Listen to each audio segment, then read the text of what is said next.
এতদিন metro rail সপ্তাহে ৬ দিন চলাচল করছিল, তবে এবার যাত্রীদের সুবিধার জন্য শুক্রবারও সেবা চালু করা হবে তার পরিকল্পনা করছে Dhaka mass transit company limited.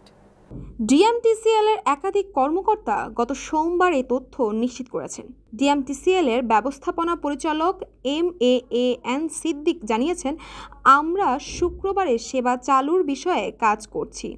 আজকেও আমরা পরিদর্শনে যাব। আমাদের কিছুটা সময় লাগবে, কারণ পুরো সিস্টেম সাজাতে হবে।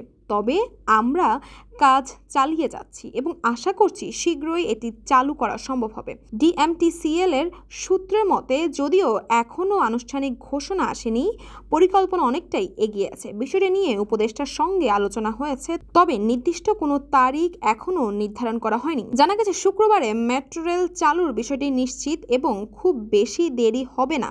ইতিমধ্যে স্টেশনে কন্ট্রোলার, ট্রেন অপারেটর সহ অন্যান্য কর্মীদের ডিউটির জন্য রোস্টার তৈরির নির্দেশ দেওয়া হয়েছে। যেহেতু সকালে যাত্রীর সংখ্যা কম থাকে, তাই শুক্রবারে বিকাল ৩টা থেকে রাত পর্যন্ত মেট্রো রেল চলাচল করবে। তাসপিয়া তাবাসসুম, এই সময়, ঢাকা।